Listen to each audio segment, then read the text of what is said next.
Yes, people. What's going on? Egal Talks About. We're back again with another video.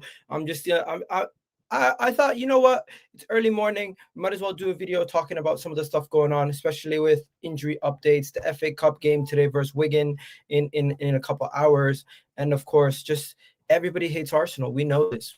We know everybody. The way that we're constantly spoken about online is ridiculous. But yeah, before we go any further, please do hit that like button. Please do hit that subscribe button, and of course, check out today's title sponsor. There we go. Link. This is the website here. This is the link to that website. You guys can go check it out. OK Jersey, where you guys can get some wonderful football kits like these. Of course, the away kit, old school kits, and more. So please do check it out, and they're all under the affordable price of £15. But yeah, use the code Egal also to get yourself the discount. Now, before we go any further, let's get into some of the news, and then we'll talk about some of the other stuff in a second. Of course, there is always some Arsenal news. There's some news around injuries. There's some news around potential players that are going to miss the game, players that are back.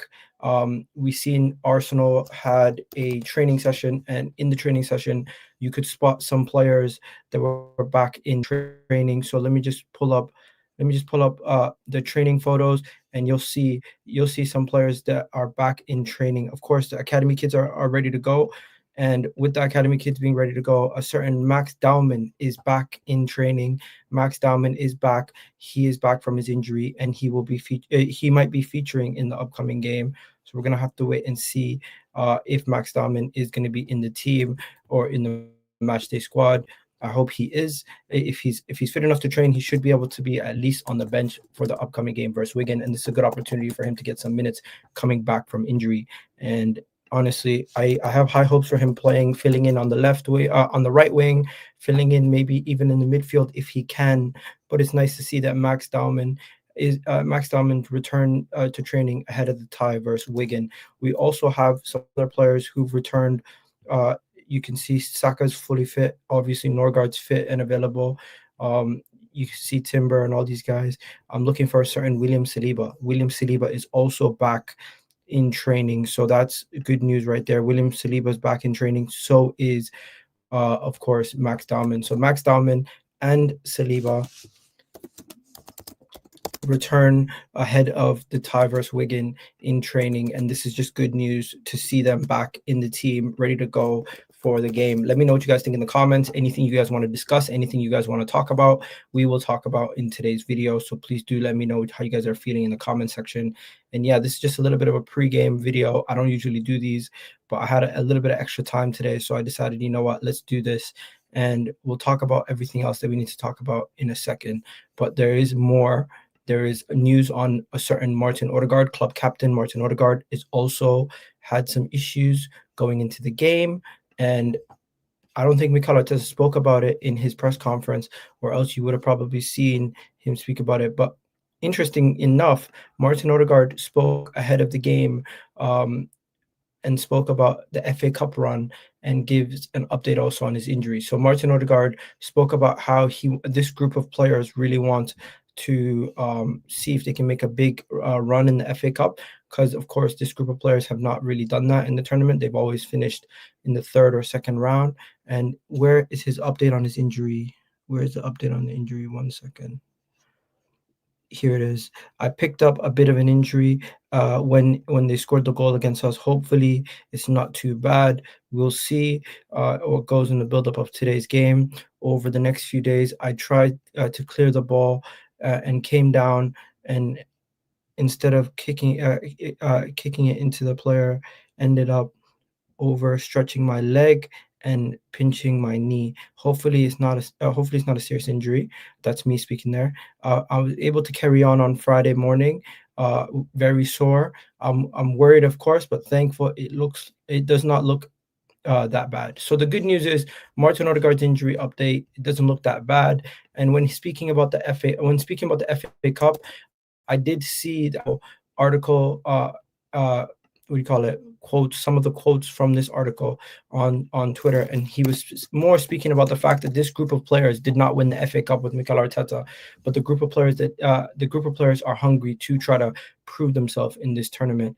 And I can just pull up that section where he says that today, of course, FA Cup is a big target of ours. This group of players hasn't had a run in the competition. It is definitely something you can see right here. This part, this is what I'm reading right here.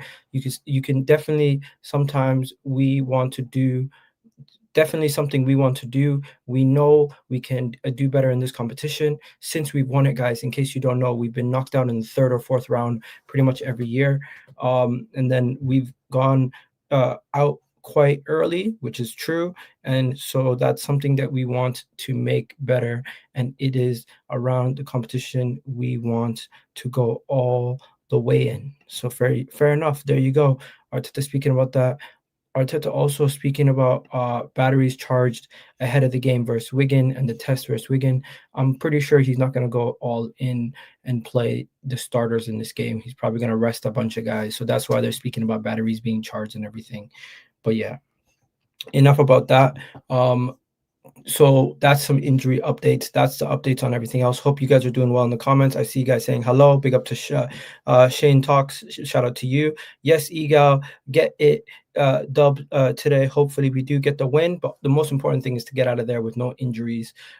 Big Don Egal, shout out to you. How much money you make from YouTube, including membership? Because I'm one of them. Shout out to you, Sean. Honestly, I don't know exactly. It fluctuates, man. It fluctuates, but honestly, I don't make nowhere near some of the money that guys like Ligan or Terry or any of those guys make. Even Hussam, some of those guys, they do it full time. I do this just for fun on the side. Like it's not really most of the time. It's not even for money. It's just really just for me to get my opinion out and to have something else to do. Because I don't really have too much family in the UK, so this is where this community, football community, is basically like my second family outside of my own personal family, like my wife and kids. Outside of that, I spend a lot of my time on social media speaking about Arsenal because it's a passion of mine.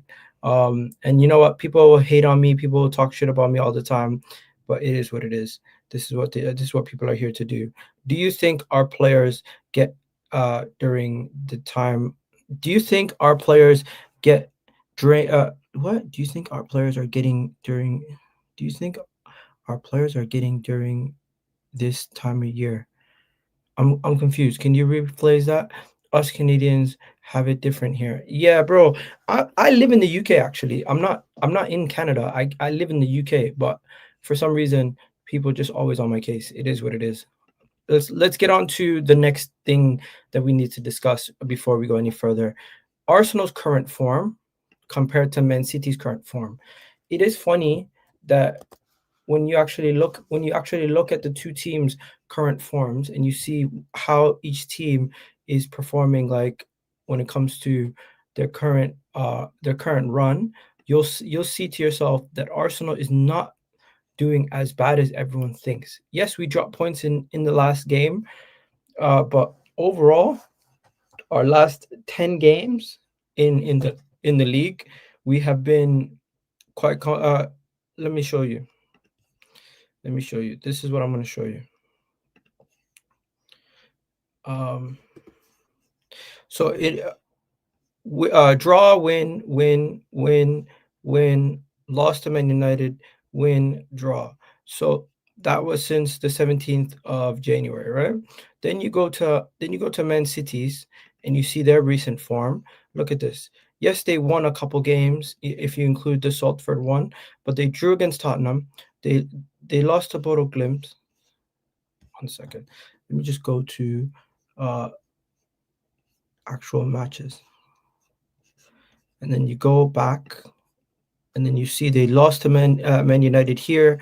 You go even further back, you can see they drew 3 games in a row to start the season, where Arsenal in that time period, we won all our games to start the season. We won 2 of our games to start the season. We drew to Liverpool. We won a bunch of games then again, and then we dropped points to Man United, dropped points to Forest, and overall we just kept winning. So my perspective is, when you look at the two teams and you look at their recent form, you say to yourself, oh, Man City might be in better form than Arsenal, but in actual reality they're not. It's pretty much the same form. We both have a couple draws recently. We both have one loss. We both win the same amount of games pretty much. In the last little bit, Arsenal have a 2-point advantage on Man City over the last 10 games, where it's not really that deep. Like, I feel like sometimes we just everything we do, we over analyze it, and we say it's doom and gloom. Everything that Man City does, it's what do you call it? Analyzed to a level where it's like only the positives are spoken about, and you don't really speak about the negatives from their perspective. And that to me is slightly annoying. But I want to get to another point. I feel like as a fan base, we have a choice. You have a choice. You can choose to look at things from the negative light, or you can choose to look at things from a positive light. And 90% of you guys choose to look at things from a negative light. So I'm gonna just put it into perspective. There's two ways you can look at things right now. There's two ways you can look at things, and I feel like you should. And there's two types of Arsenal fans. So let's get into it. You could look at it from the perspective of that was 2 points dropped versus Brentford, and that's 2 points dropped. You're going to be upset. You're going to be annoyed. You're going to continuously speak about it in a negative light and continue to just effing blind and go crazy, because that's what people do when it comes to dropping points in the Premier League at this moment in time with Arsenal. Or you can look at it. So here we go. So 2 points dropped. Boring football. We're playing not to lose, or we could have been 6 points clear. But then there's also the other side of things. You could look at it this way also. You could easily say we're just 4 points clear at the top of the table right now. You could easily say we're managing the game. You could easily say we're dominating and controlling the football. And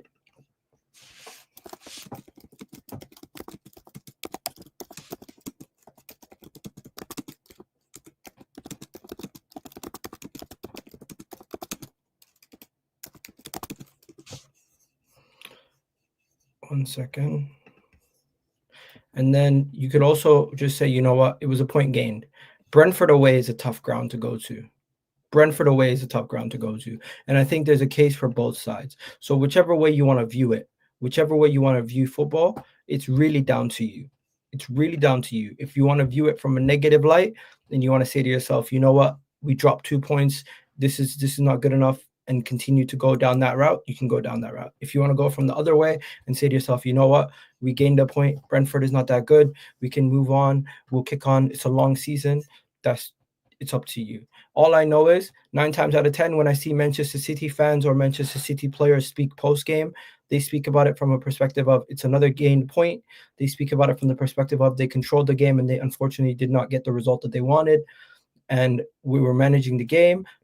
And then 4 points, we're still 4 points clear. And Pep Guardiola himself did say that he would rather be in Arsenal's position. Yes, Pep Guardiola, the man, the myth, the legend. He said it himself.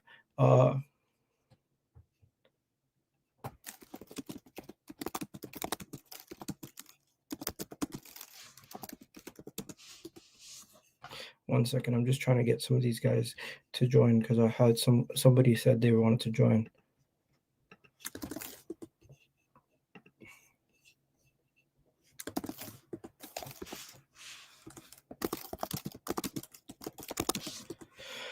Oof. All right, so yeah, going back to Pep. So Pep did speak pre-game to the FA Cup tie versus Salford City, and Pep Guardiola was clear in his take that he would rather be in Arsenal's position. He would rather be in Arsenal's position 4 points ahead. But a lot of people are speaking about it from the perspective of, oh, everyone's just saying to themselves, oh, Man City's coming. But if Pep could switch positions with Arsenal right now and be the team that's 4 points ahead, he'd rather be the team that's 4 points ahead.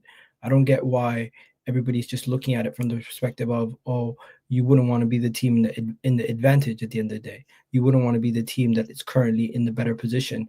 Now, I respect Pep Guardiola speaking about matters in Palestine, between Palestine and Israel, and speaking about everything that he spoke about with the comments about immigration, with Jim Radcliffe. He spoke so eloquently about those things that those have taken most of the headlines. Nobody's really spoken about the fact that he spoke about Arsenal in that way, and obviously do so. Those are much bigger issues. Those are much bigger deals. Obviously, that is going to take precedent over anything else. And fair play to him for always being somebody who's outspoken and speaking about these important issues. The utmost respect for Pep Guardiola. He's a footballing legend and one of the greatest managers of all time. And it's always going to be tough whenever you face a team like that in a title race. As much as I would banter Man City or any team, you cannot take away anything from Pep Guardiola. He is a fucking G. And when he's sitting there saying to you guys in an interview, come on, guys, realistically, you don't think I would want to switch positions with Arsenal right now and be the team that's 4 points ahead? I'd rather be the team that's 4 points ahead than the team that's 4 points behind. That just goes to tell you that sometimes we're looking at things differently. We're looking at it from our perspective, where people are trying to do the banter thing and looking at it from the perspective of, oh, maybe Pep just believes his team's going to come back and win. But in my eyes, he knows you'd rather be the team that's in the driving position. You'd rather be the team that's in the comfortable position. Why is everyone making it seem like, oh, Man City and Pep are so happy in the position that they're in? Yes, they're happy that they're in touching distance. They're happy that they're close. They obviously they don't want to. Nobody wants to see a team run away with it at this moment in time. Everyone wants to see a close title race. Everyone wants to see a title race where it's going to go down to the final days. But yeah, I can't seem to find one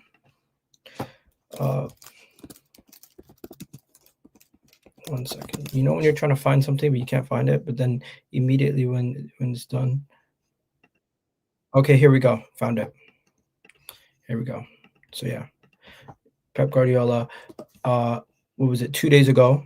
So they dropped 2 points yesterday evening. Are you not happy? But 4 points that must give you encouragement. You can sort of really go for it. I would prefer to be in the position Arsenal than in our position. I would prefer. If I would be in the position, the 4 points in front for the 20 games left, I will not be relaxed. Imagine being 4 points behind. I'm less relaxed. So still, I'll prefer to be in position Arsenal they are that I am.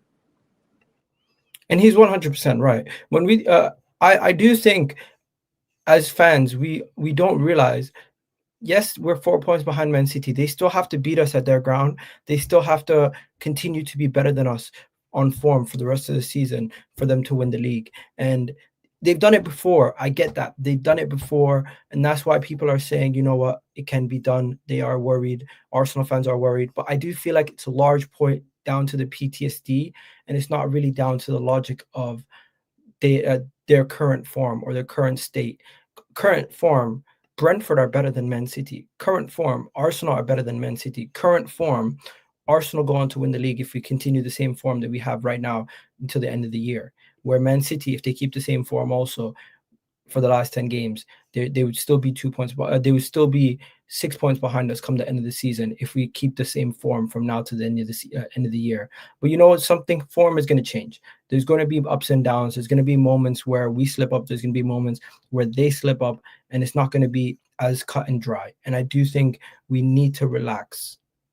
This is where I call for fans to relax and calm down, because there's going to be people who are going to make banter posts about saying Arsenal lose to Man City in the cup final, Arsenal lose in the Premier League, Arsenal could be knocked out of the Champions League, Arsenal could be knocked out of the FA Cup. People are hoping and praying that we don't come out of this season with anything.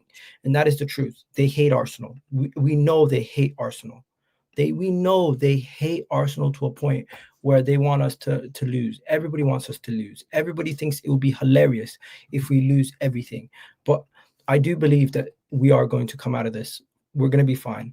There's in every season that a team goes on to win, there's a moment in which things look kind of difficult. And how you come out of that is the most important. We have 12 games remaining in the Premier League. We have 1 game remaining in the League Cup final. We're currently going to be facing Wigan today in the FA Cup. And of course, you guys know Champions League round of 16. We don't know who we're going to be drawing yet. But once we find that out, we'll find that out.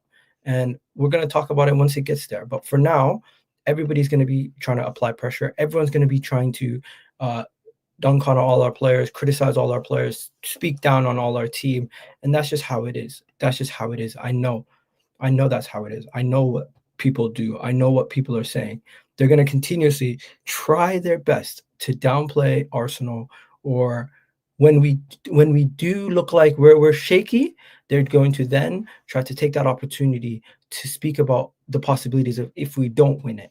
So it went from worst champions to now biggest bottle jobs, and you guys are not realizing this is just these. I'm not saying it's psychological warfare or anything like that. I'm not taking it that far. I'm just saying this is what fans do. This is what rival fans do. This is their whole way of speaking about things, and you can't take it too serious. 90% of the stuff that people are saying, they're speaking out their backside when they're saying, "Oh, Arsenal could not. If Arsenal don't win, this is the biggest bottle job." Well, did we not see Liverpool stumble sometimes? Did we not see other teams like Newcastle in the past not win the league in strong positions? Manchester United not win the league in strong positions in the past. So I'm not taking 90% of the stuff that I see from these people seriously. We're just gonna have to keep doing our thing and stop focusing on all these idiots online, because that's 90% of them are idiots. They're just here to just chat shit. But let's get on to something about Mikel Arteta, because I seen a bunch of stuff about Arteta yesterday on the Touchline X account. I don't know if you guys seen it. The Touchline X account was speaking about Arteta and how Arsenal have given Arteta everything that he needs, and that they're viewing this as, okay, here it is. So this right here doesn't make sense to me. One second. Liverpool could help us, but Tottenham did. Actually funny. Yeah, no, that is funny. Look at it. We can't view it as helped us. But yeah. Big up my boy Trippy. How you doing, man? We good. Egal, my brother. What's going on, dog? I'm chilling, man. I'm a little bit into the stream right now, so just to get you caught up, I'm talking about the post yesterday, Arsenal, a post about Mikel Arteta viewing the Carabao Cup final between Man City as a defining moment in the season, and that he potentially would rest players in the lead up to that game. Surely Arteta would not rest players in the Premier League or in the Champions League round of 16 to ahead of the game versus Man City. Now, this is the funniest thing. Is he trying to do a Pep mind games on Pep? Is he trying to pull a fast one on people, like just to like throw people off the scent? I don't know. Listen, what I will agree with is that Man City game, that cup final, is a pivotal part of the season. It absolutely is, without question. You know what I mean? It is very, very difficult to just dodge and try and sidestep and say, "Oh, okay, whatever." It's something that's by the by. I will say this: there is a world where, depending on how the draws go and all stuff like that with Champions League and all the stuff that we have again mapped out, there's that one scenario where we'll face Man City like 4 times across April. So that may factor in a little bit to it. But if we don't get that, I unless we're like 5 goals up cruising to get somebody in the Champions League, I don't know. I don't know if people will ever do that. I don't know if Arteta would ever really fully like rest players and say, "Hey, we gotta make this shake." Up to now, really, I don't think we've seen as much of that in his tenure. Like, he's gonna trust the player he's trust. He's gonna do what he does, and maybe you'll get rotation minutes. Like, people will still get a feature in certain games, but fully rest. You know what I'm saying? Unless we have absolute clear space, or we have the absolute, again, we have the depth now, but I still haven't seen the consistency behind it. Listen, this may be again, the Jedi mind trick, man. This is not the squad you're looking for type of thing, bro. Obi-Wan Arteta, he's trying to pull something on Pep. I don't know. But I haven't seen the full resting players in certain moments yet from him. You know what I'm saying? I think we're at the stage now where we have the squad where he can try it and not have regrets. But that remains to be seen. That's all I'm saying. That remains to be seen. How you feeling? Because I do think there's 2 types of Arsenal fans. There's a type of Arsenal fans that are everything's doom and gloom, and then there's a type of Arsenal fans who are calm down. It's not that serious. We're in a good position. I'm comfortable. Like, how you feeling? Man, that's the $1 million question. I will say this, man.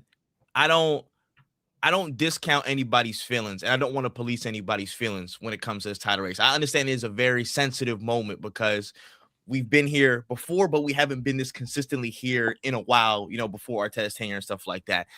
The feelings are coming to the surface because we're so close to something big. So in certain moments, looking at certain, again, performances, looking at certain, trends that hopefully don't become actual trends or just happenstance things, I'm a little bit like, damn, like we got to, pick it up because the margins are so thin. So I'll be a little bit like emotional, off the wall, something like that in certain moments watching games. But overall, listen, my feeling is pretty calm. I'm going to be real. Somebody was, again, we're all like looking at past times before Arteta and whatnot, XYZ. I would happily take the pressure of sitting in moments where we're close to a title than the pressure of being bantered all the time because we're ass. Let's have, I just want people to have a bit of perspective on that. The reason that everything has come to a fever pitch across pundits, rival fans, people on our own fan base, commentary, is because we're so close to something unprecedented, and the world has always been watching us from time. They've watched us for banter when we were in our banter era, and now they're about to watch us win something big.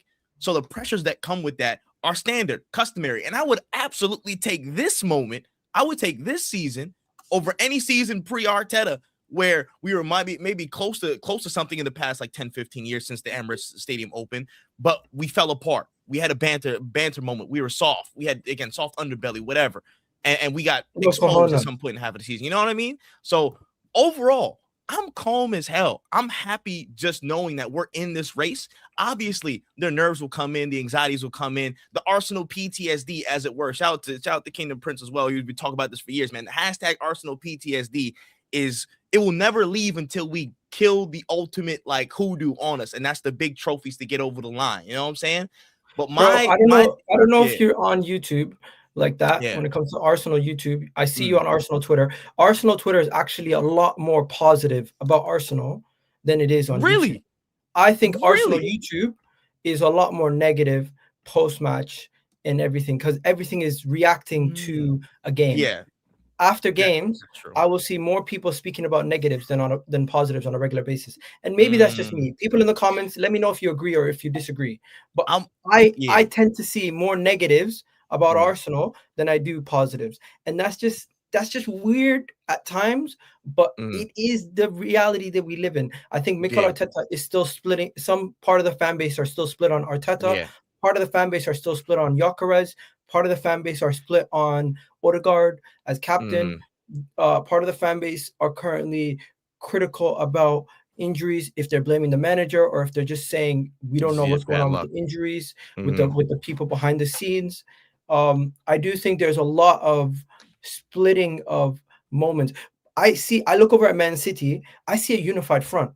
I see a team that's like going on a good way, and I see a fan base that is as connected as they were when they're winning when they're winning trebles, when they're winning facts, and again, now we do have to hold a caveat. All 35 of them, it's not hard for them all to connect and get on one single page, but still, shout outs to all 35 of the Man City fans really locking in and doing something. But to your point, honestly, seriously, like it is hard for us because there's so many points of division to where this person's heavily on this side or heavily on that side. And I will say this to fully contextualize where I'm at. There are times where I do want to jump out the window. Absolutely. I'm human. I'm absolutely human. You know what I'm saying? There's times where I see people missing chances that they got to hit. There's things that they got to do. Hey, and some people on YouTube we're mutants. Yeah, like it is what it is. It is what it is, man. But listen, at the end of the day, we got to bring ourselves back to, do we want Arsenal to win? And we got to be together on that fact. Everybody does want. What do you say to the people who say we don't play on the pitch? Why the hell you keep talking about fans? And this is what I'll always say, especially from especially for the match going fans. I'll say this specifically first on that point, especially where away support, I don't got to talk about. They already know what the deal is almost every time out. Home support specifically, I will say this. Because we know how emotional of a fan base and how connected of a fan base we are to these players, whether we like it or not, players do see, players do feel, players do hear in that pitch. And the more we become a 12th man, despite any condition, to say, yo, whatever it is, let's keep pushing. Let's make the Emirates a fortress. Let's make it a cauldron. Let's make it hot and hostile for anybody that steps into the pitch. That translates whether people like it or not, whether people, again, whether match-going fans or people who watch match-going fans and analyze that whole side of the game, like it or not, that makes sense. The anxieties that we feel, we can't let that bubble up and go over because it does hit them. It does hit them in some Let level. me respond to this. Yeah. I'm not as confident as I was a couple of weeks ago because I don't have as much of a buffer between myself and Man City. But in the same breath, I'm still confident my team will win. I'm not as confident as I was a couple of weeks ago. Don't get me wrong. Yeah. I thought a couple of weeks ago we were going to start seeing guard of honors come the end of the season and Man City were going to fall away. But nothing's going to come to us easy. That's the truth. Yeah. I'm not as confident as I was a couple of weeks ago. I'm not as confident going into the last couple of games. I do need to see more, but that is partly PTSD. But at the same time, I don't expect anyone to feel the same way as everybody else. There is going to be people in the fan base who are confident, and the players and the manager, to me, is the most important thing. They seem confident, and they're not naive in the fact that this is going to be easy. You've seen what Declan Rice said post-match. Facts. You're naive if you think we're going to run away with it and it's going to be easy.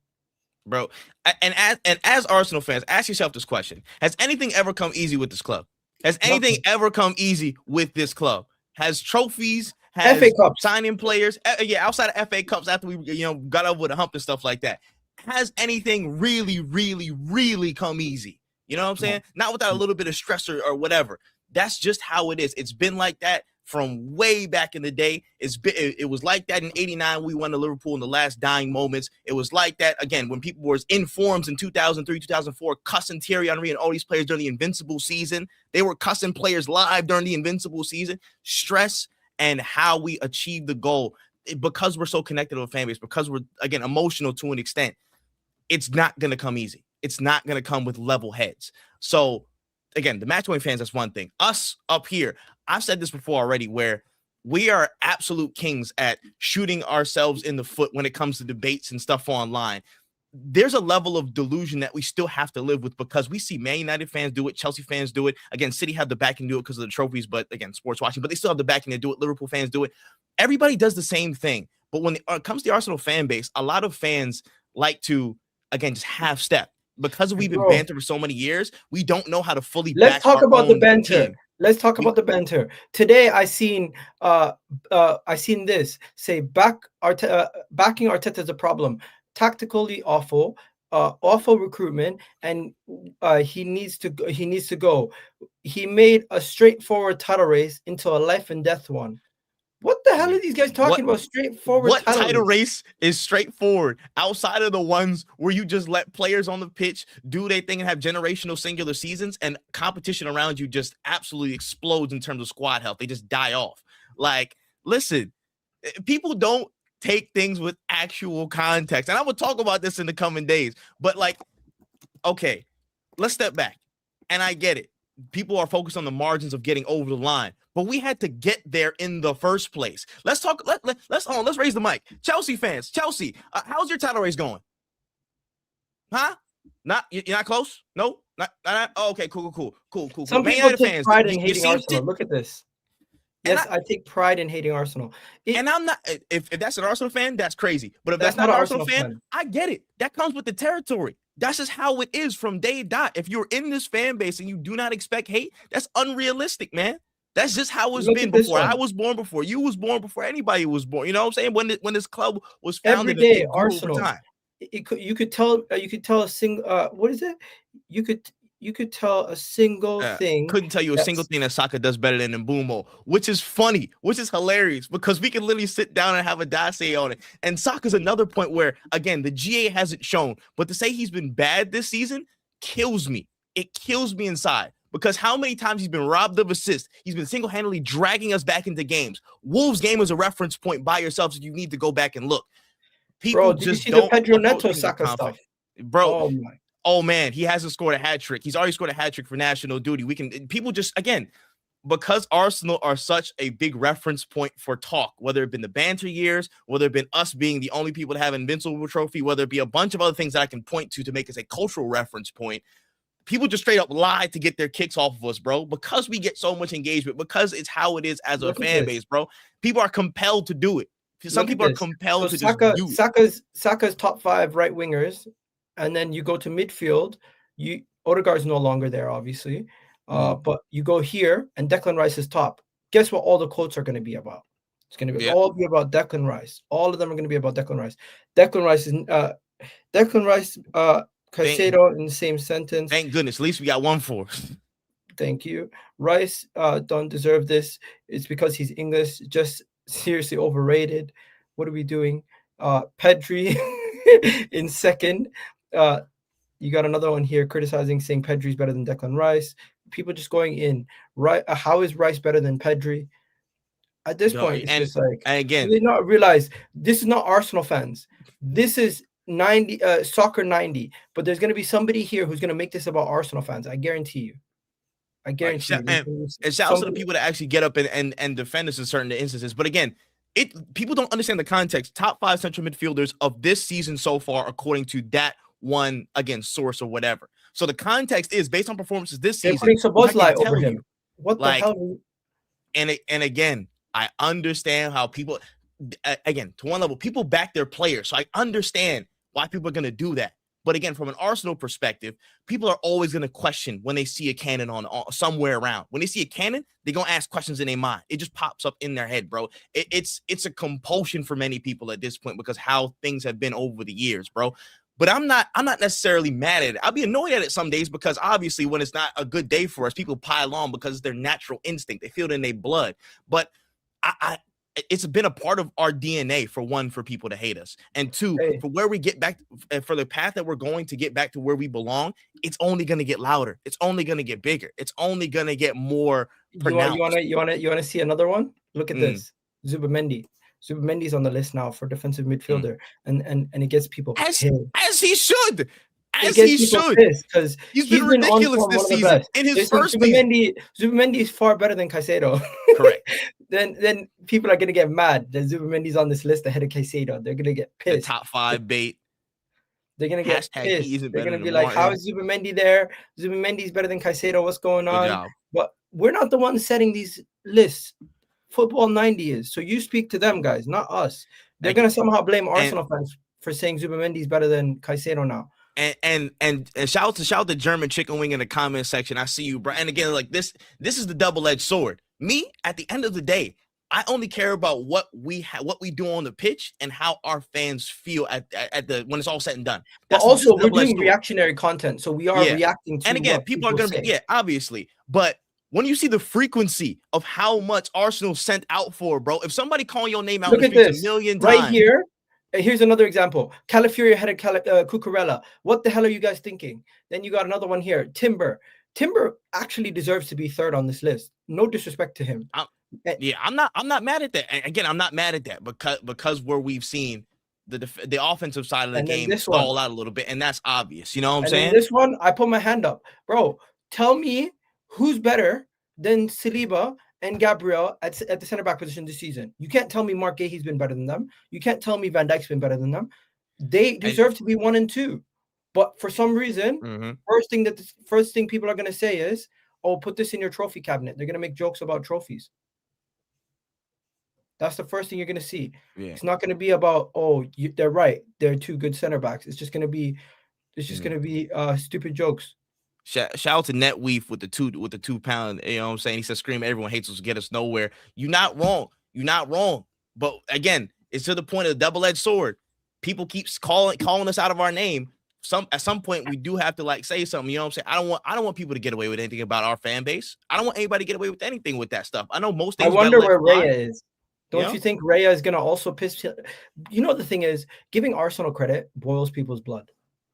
And I'll tell you right now, there's no way you can tell me that Garcia at Barcelona has been better than David Raya this season. But somehow they put Raya 4th. What are you saying? Raya's 4th.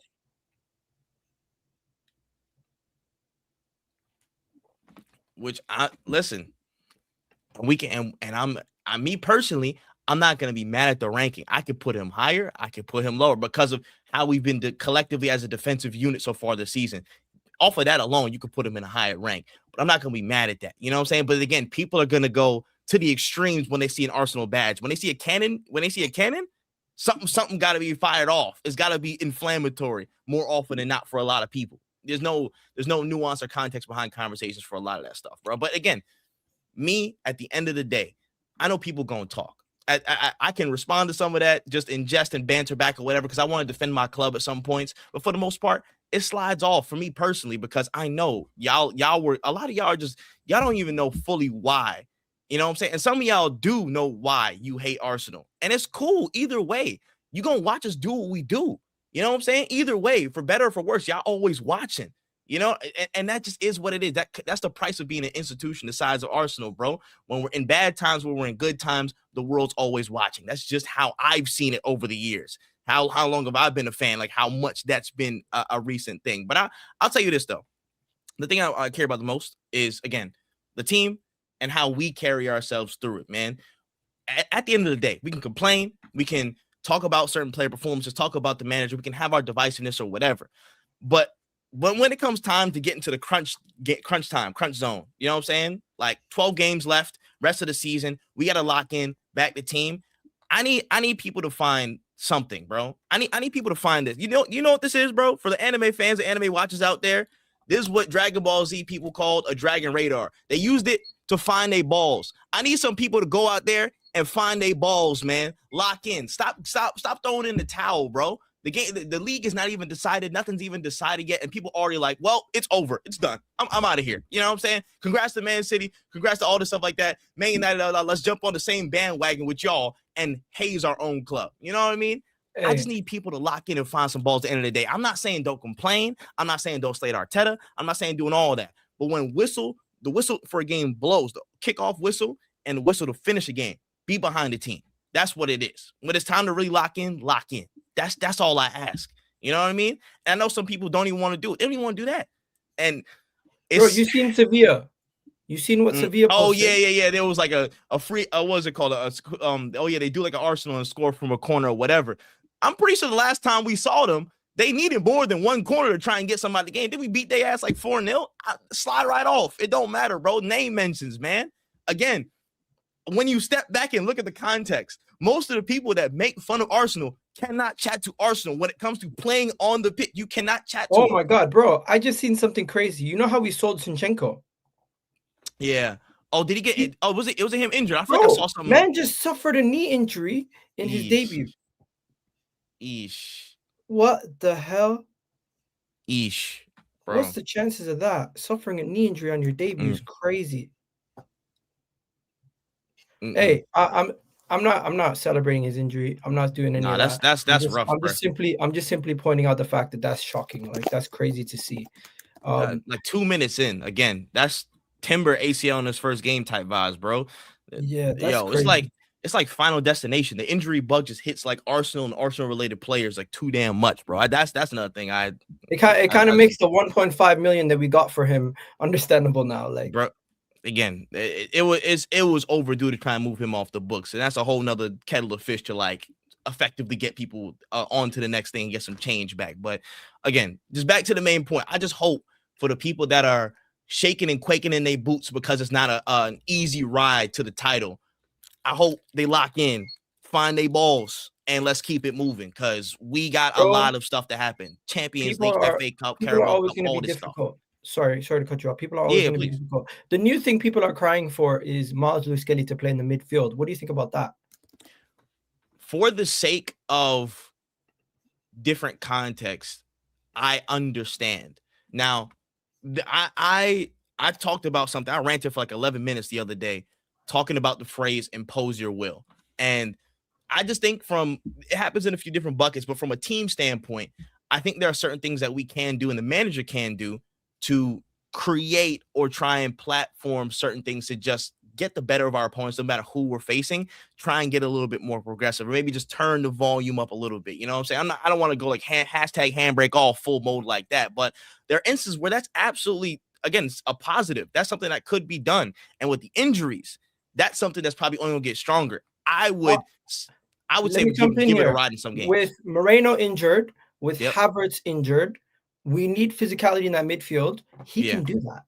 Absolutely. Again, the aerial ability is the only thing that he's missing to an extent because he's a little bit shorter or whatever. But everything else, the strength, again, If the you're not ball going to carrying try it in this capability. game, when are you going to try it? That's the question Oh, I ask. very true. And I hope we see it today. I don't know what the back line lineup is going to consist of. Maybe it's going to be like Hincapié will get 60 and then Calafiori might get 30 because he'll start versus Wolves or something like that. But some midfield construction or some midfield minutes for Miles Lewis-Skelly, I think.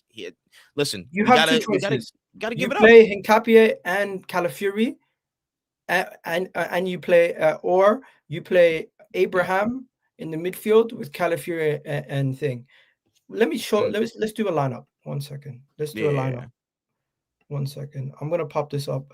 The lineup's not gonna be out for another 30 minutes, right? Yeah. We got like another half hour.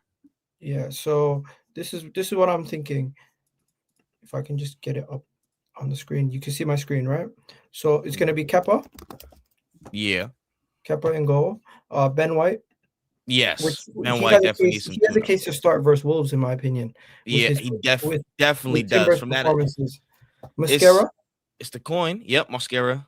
I'm gonna do this one first, just to see what it looks like with him in. Yeah. Just to see what it looks like with him in Capia. So it's gonna be this way, and then Miles would have to go here.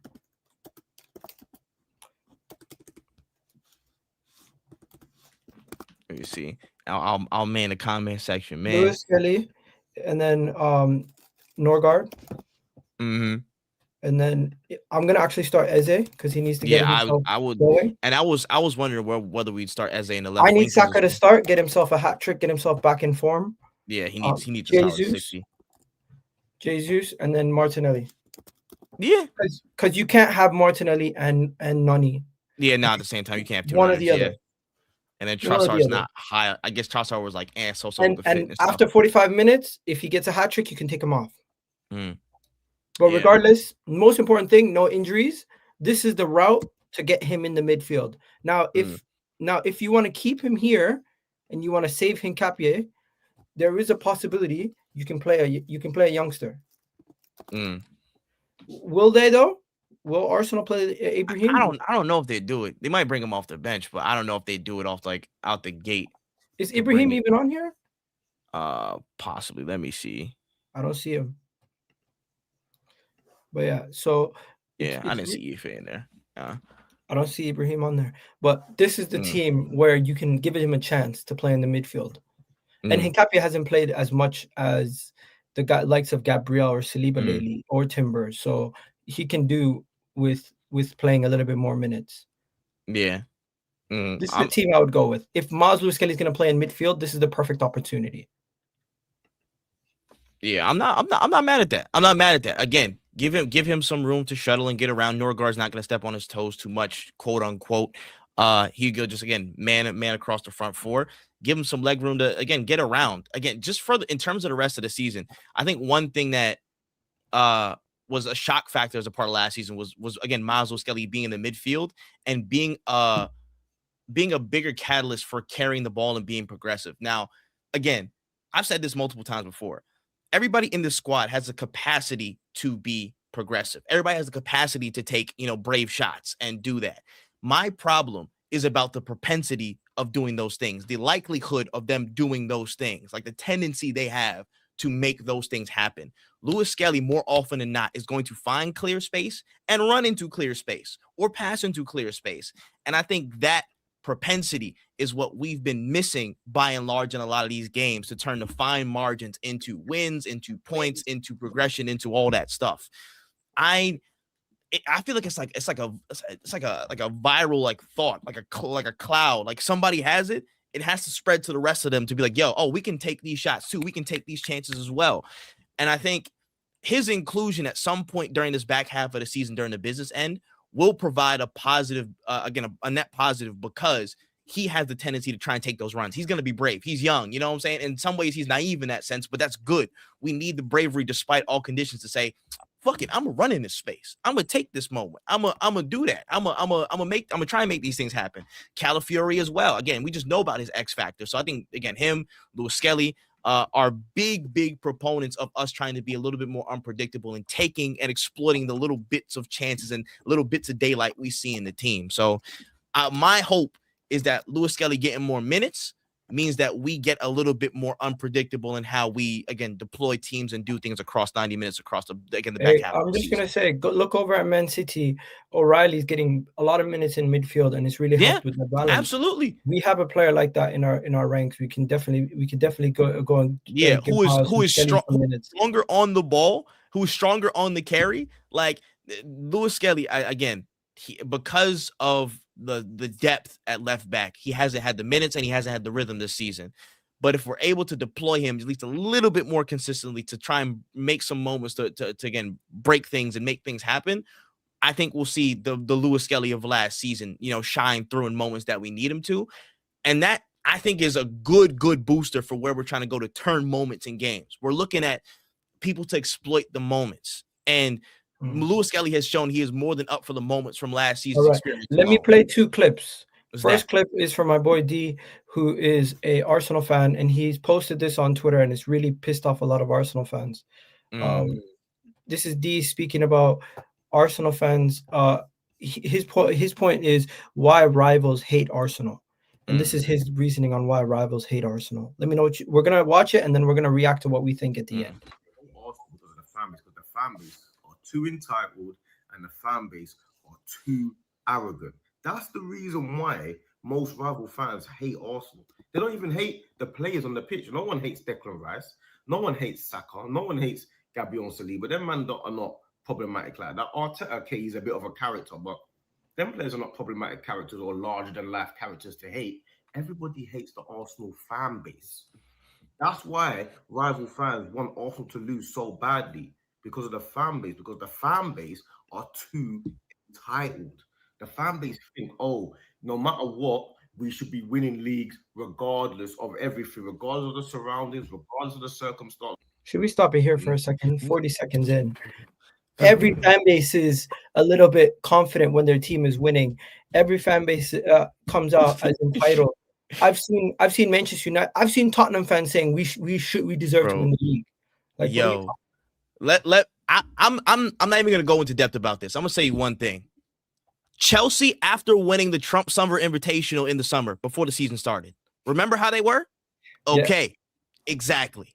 I'm not gonna say anything else. There you go.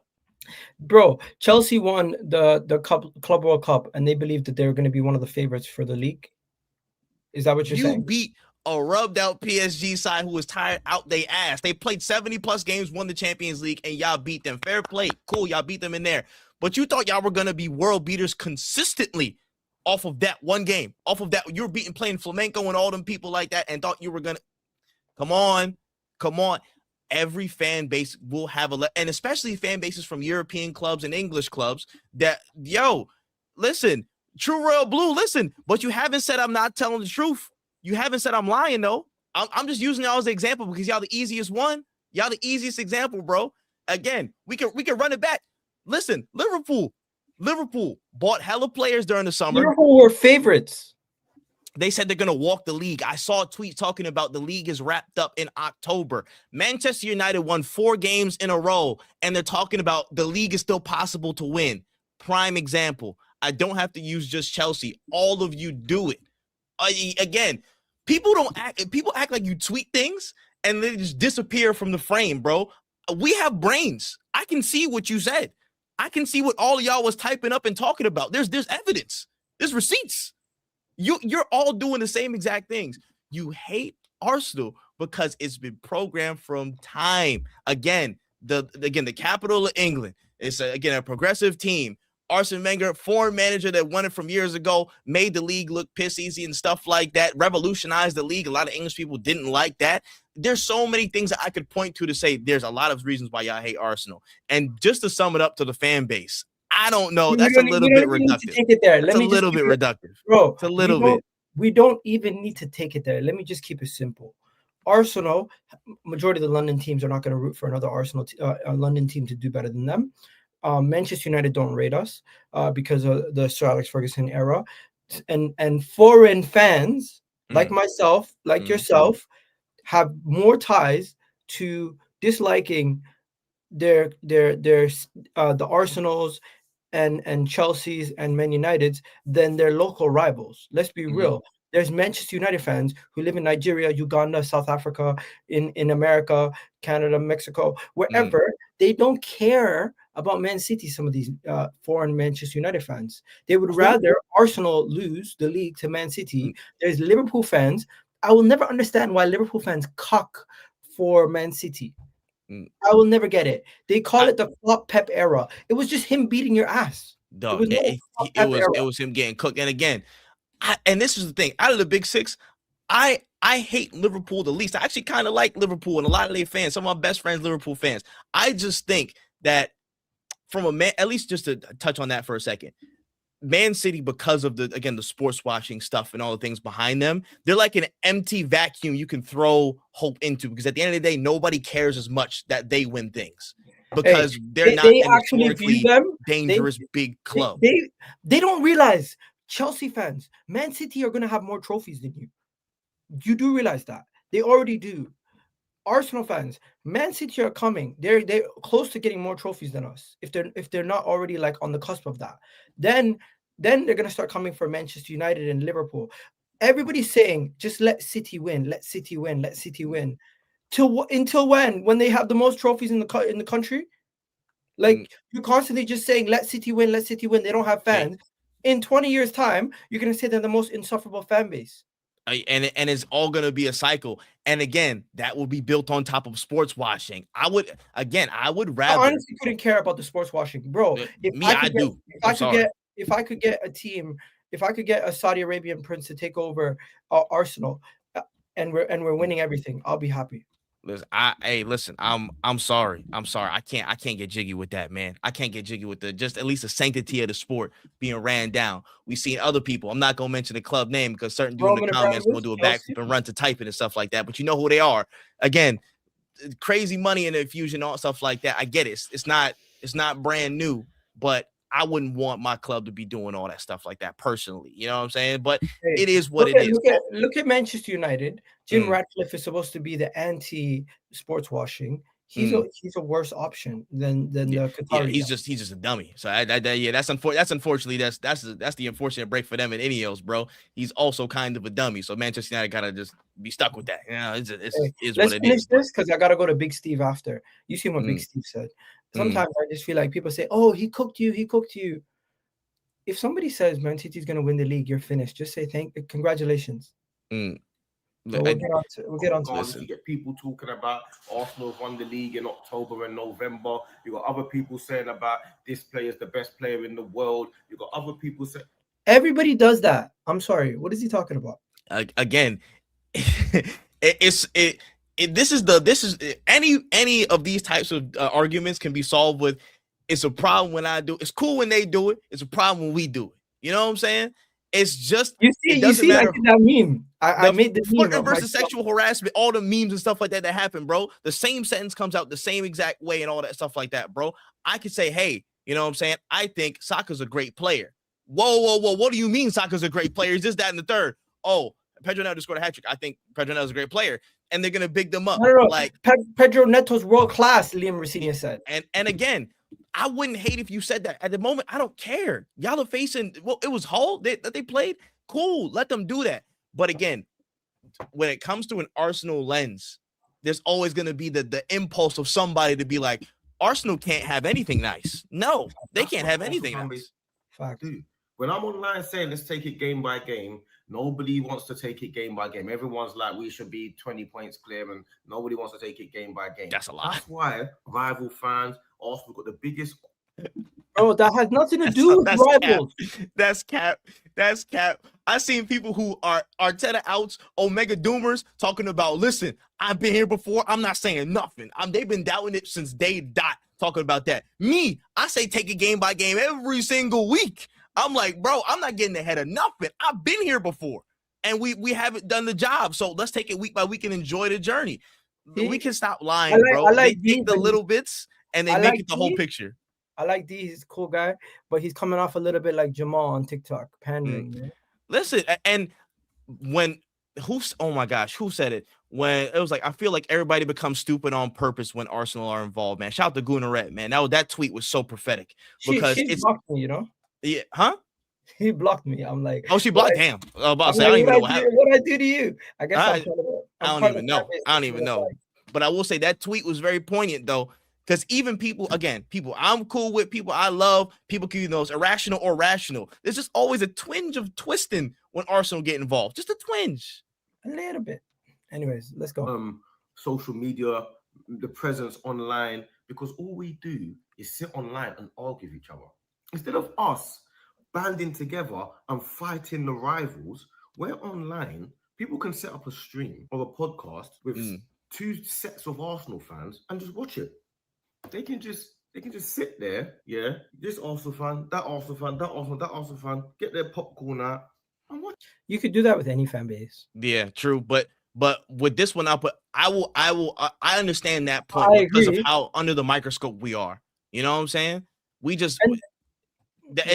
I get we can have our arguments, you know what I'm saying? Like, again, if me and you got into it about XYZ, a topic about Arsenal that we disagree with, we can get into it. But at the end of the day, you want to win. I want to win. I want to see the people with the cannon on their chest win. So that's the only crux of it that I would say, yo, we got to do better on. I don't give a damn what happens in between, to be real. As long as we shake hands and say, yo, listen, whenever it's time to lock in, we lock in and support back the team. That's what we on. That's all. No, I agree. And shout out to D for this. But let's continue. Come on, we'll just watch Arsenal fans going at each other. It's entertainment to everybody else. Because as far as they're concerned, you guys are a gimmick. The Arsenal fan base is a gimmick. It's like going to the theater. That's what it is. They're not thinking, oh yeah, this Arsenal fan base are realistic. This Arsenal fan base are level-headed. There's multiple different types of fans in every fan base. Yeah. The loudest ones tend to be the most negative or the most positive. That's the reality. What fan base is ever rational and realistic? Which one of them is? There's not a singular one on this planet. Maybe in like non-league. Name me 5 accounts for either for any fan base that you think is rational and realistic, and I'll find somebody who thinks that person's an idiot. Yeah, no, that's facts. That is facts. There's gonna be somebody out there the most rational it takes. Like, for example, shout out to Clive, man. Clive AFC, man. I'm about to say he be just give measured responses, trying to do things out there. And then I think there was one week that boy got American Gooner, Ars, what do you call it? Arscast. Even Gunner Block gets destroyed on a regular basis. People come at Martin Keown. They call out Martin Keown on a regular basis. Because he be the only one that be actually defending us in media most of the time, which is, sometimes he gets it wrong, but what person doesn't, but he defends, Because he defends the team, Martin Keown is viewed as extremely biased and unlistenable to rivals. And then everybody else who dogging Arsenal, yeah, it's cool. It's cool when they do it. It's a problem when we do it. It's just you could just apply that every single time, and more often than not, you'll find a caveat. You got rationale, logic. You don't apply those things with Arsenal fans. You apply delusion. The reason why people apply delusion with Arsenal fans, I love AFTV, but it really has to do with like stuff that Ty said, maybe stuff that I've said online.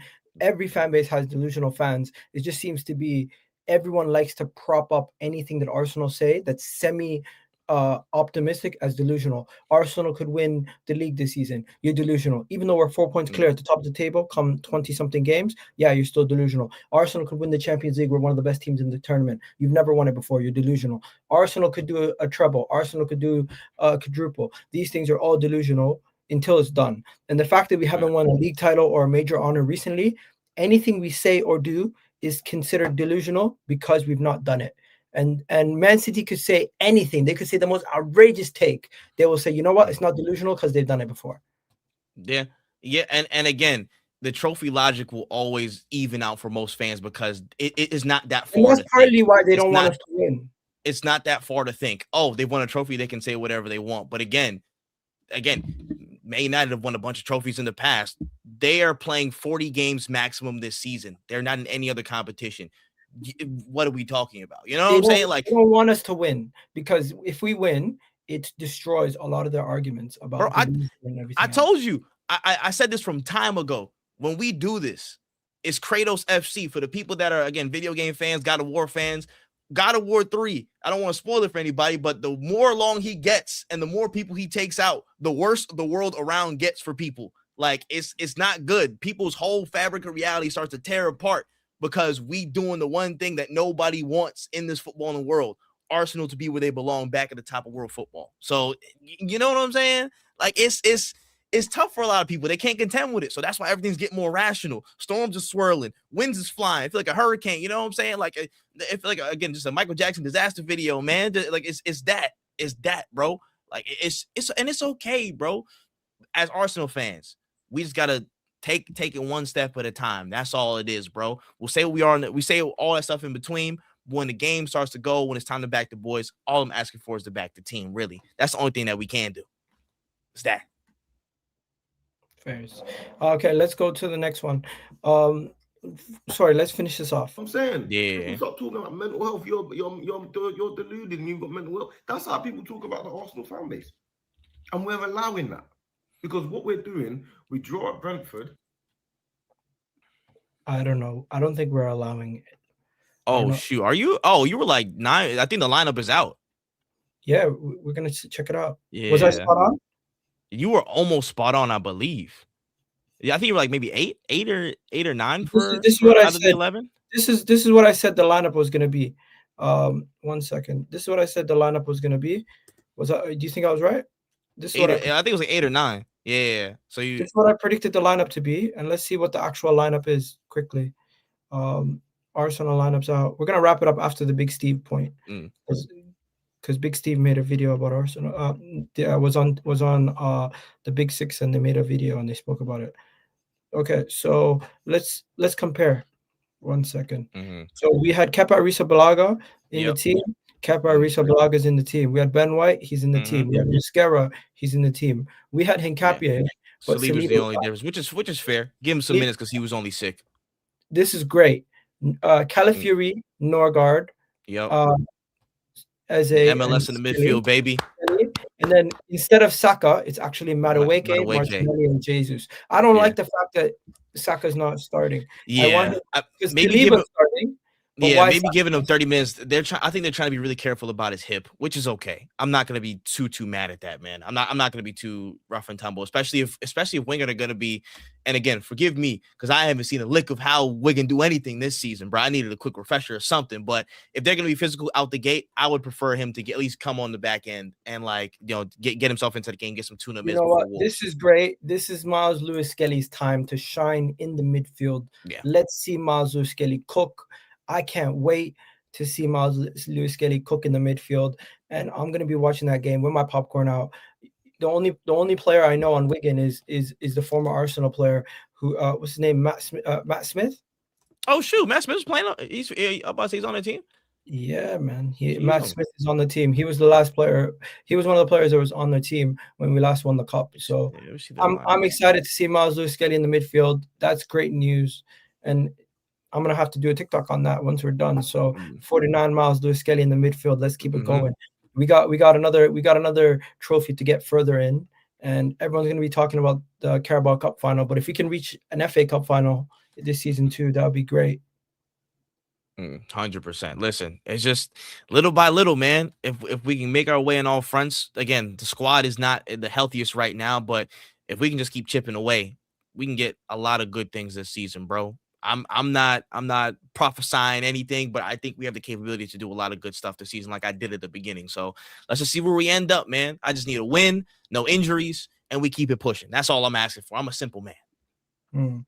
All right, we got over 300 people on all platforms. Do me a favor, please do hit the like button right now if you haven't already done so. Go check out OK Jersey. Link is in the description, bro. You know you can get old school kits like this from OK Jersey for £15. You need to check it out, Trippy, man. You need to check it out, Trippy. The link is in the description right now. I even got myself some World Cup kits coming over. I even got some training tops and some random other old school kits. They got a new Jamaica kit, bro. You want to check it out? Let's see. Listen, I'm actually curious because I was looking at that the other day. I low key need that Jamaica kit. Let's see if OK Jersey's got the new Jamaica kit. 1 second. Let me go on OK Jersey quickly. Just a quick advert for OK Jersey, guys, in case you don't know. So we're gonna go national. We're gonna go North America. We're gonna go Jamaica. Boom. They got the new Jamaica kit. Yeah, 2026 Jamaica Let me kit. see. Yeah, okay, they got the home. They got the home joint. Let me see. Yeah, 2026 Jamaica kit. They got the 98 Jamaica kit. They the, got oh shoot, the get the 2005 retro. Jamaica kit. Yeah, It looks like a t-shirt. It looks like a golf shirt, bro. yeah. Look, the one that's the away shirt that has like kind of like the sound waves and stuff like that. It's hard. It's hard. I about to say That's all they got for This one Jamaica. was solid though. That's all they got for Jamaica, though. Yeah, But it's yeah, not bad. It's not bad. let's go to Big Steve before we wrap it up. And Yeah. honestly, bro, Twitter is just a cesspit sometimes. But Listen, but all of it is, man. But you gotta take apparently, your walks. Life is real. Twitter is not apparently, always. all you have to do to go viral if you're a rival fan is to just set up a camera and start yelling about Arsenal, and you're gonna go super viral. Hey, man, it's gonna be tough, man. If we do, we do. I don't think many people be doing that in May, man. I'm ready to backtrack. I'm telling you, man. It is what it is. But No, backtrack is the wrong word. Backtrack means you're ready not. Oh no, I'm sorry. Yeah, I'm sorry. Yeah, let me. I'm ready to spin the block on some people that was talking crazy. That's all I'm saying. In my heart of hearts, I'm ready to spin the block on a lot of people. But listen, we got to do the job first. So that's what I'm calling. All right, let's watch this. You know, your ass is fucking going. You thought you were going to take this league and run away with it and dance the way to the championship and start doing what you're doing fuck all. No, when I finish ranting, I'll answer all the questions you want. But at the minute, it's time for you to show respect to me and my team. If we've been there and we've fucking done it. We don't dance around in September and cry in May. We dance around in September. We dance around in October. We dance around in December. And we dance around in fucking May. We deliver. So spend what you want. Get the best striker in the world and all that bullshit you told us you got. But you're 4 points ahead of a Manchester City team that is apparently finished. You're 4 points ahead of a Manchester City team that has dropped fucking 9 points in the last month. So you are not the team you think you are. So all I'm trying to say to you is keep with a fucking fake chest. Keep rolling spliffs. Keep putting crowns on your head. Keep smoking cigars. Keep telling everyone how fucking good you are. Because before you know it, we'll be on your fucking neck. And when we take that title, it'll be the biggest laughing fucking meltdown the Premier League has ever fucking seen. And I'm ready for it. And we're fucking ready for it. Because this Manchester City team and this fan base are fucking not giving up. So you lot can sing and dance all you want because we're fucking coming. I'm telling you now, Manchester City are fucking coming because you were slipping, mate. You've left the door open now, and there's a big blue fucking shark swimming in your direction. So get ready for it. Get your net spend calculator. Get all the transfer window bullshit you want. Because when you're crying on the pitch at the end of the season, and I'm knee sliding at the Etihad, I don't want to hear your fucking excuse. Interesting. So let me just say this out the gate. So City were finished and whatever. A lot of City fans and whatever they're saying, "Oh, league is done. X, Y, Z, da da da da." So are City back or is the league shit? Because we were ahead the whole entire time. I just want to can we clear that up? Is the league shit or are City back and now the league is on? So let's answer that first question. Can anybody answer that? Cool. No. Yeah. Again, depending on how you guys want it to look, you're gonna change the context every single time because that's what you all. It's gonna go from worst champions to biggest bottle jobs, and it's gonna go back and forth. And in that time period, Man City, if they win it, great comeback. They're not going to say anything negative about Man City, but that's just how it is. I personally believe that in a couple of weeks' time, before the game against Arsenal, he's not going to have this kind of chest. He's not going to be yelling and screaming like he was today. And Big Steve and all these other Man City fans, they're going to be a lot more humble in the lead up to the game versus Arsenal. But of course, they're puffing their chest out right now. We dropped points to Brentford. Last time I checked, in the form table in the last 10 games, they're still behind us. Yeah, and I think Brentford behind Brentford also. Yeah, Brentford were the informed team. Again, the football fans are fast because context has been chasing them for years and years and years, and their legs have not given up to understand what it is, bro. They run from context so much. I get it. We can literally look at, again, Brentford were the informed team. And again, I'm not excusing the fact that we dropped points, but they're an informed team that are really good at home. So that's the context of that. In the league, I get it. You guys are going back on the context of you've won everything before. You've been in those situations. But maybe this squad that you guys built might not be as rough and tumble or as equipped as one with KDB in the back of it to go the distance and go perfect at the back end of the season with all the fixtures that are coming your way. There's a lot of different twists and turns that we can all see are coming. So listen, for them to talk with chess, they're relying on what happened in the past. I'm just trying to focus on what happened right now. I don't care about their response. I don't care about City responses, bro. I'm just caring about us taking the steps to finish the job, because we've been close before. The team knows they've been close before, and it's just them fighting themselves. The ultimate battle Arsenal fans and Arsenal teams have is fighting with themselves. Can they conquer their own fears, again, drawbacks, all that stuff like that, and get over the line? If we do, then that's that. I'm only truly concerned about what's on our plate, bro. People can run around and take one comment that one person said that, oh, the league's a wash and Arsenal walking it, and make it the entire story of the entire fan base. I don't believe it, because I look and listen and see everything, and I see most things. You know what I'm saying? So I can tell the bullshit being bullshit and them gassing themselves up to create that narrative. It's cool. It's fine. I don't care. I'm more concerned about us handling the business that we have, because nobody has our games. Nobody's doing what we're going to do. And there's playing twists and turns. If Man City have dropped 9 points, if Man City have dropped more points than Arsenal up to this point in the season, what makes you think that they're not going to drop any more?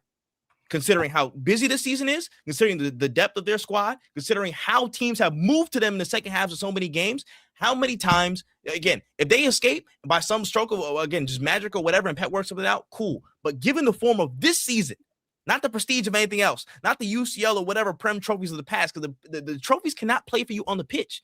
The trophies cannot play for you and be in Haaland's spot and not in a header at the last minute. You got to play. You got to play. All we got to do is play this out, bro, and see what happens from there. So, listen, may the best man win. If we don't win it, of course I'm going to have head loss. Of course it's be whatever. But I'm more concerned with what we're doing. And I have much reason to believe that it's not going to be as settled as we're going to wilt and City are going to surge on and win every last game in the Premier League season. I just don't believe that. You know, if I'm proven wrong, cool. But there's enough evidence from this season to suggest that they're not like that, and this league is not going to be easy for either team. I'm so confused. We just got to handle our business. Are they calling you Tosin? Are they saying you look like Tosin? What's going on in the chat?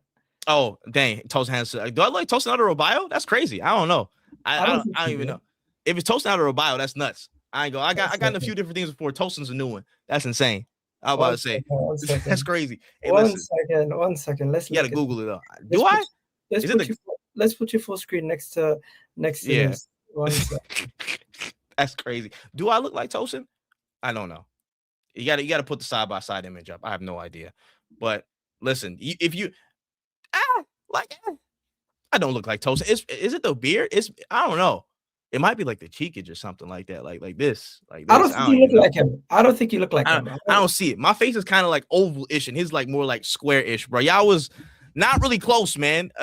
Steve Harvey would have gave y'all a buzzer for that on Family Feud, but it's all right. It's all right. We gonna keep rolling. Bro, the references kill me. Anyways, I'll catch you on the next one, Trippy. Yeah, honestly, listen, I need to get you on more shows, man. Bro, we here, man. We here. Again, I'm more than happy to run it and hopefully talk the fan base off a cliff for the rest of the season, bro. Listen, one game at a time. We handle our business, man. COIG.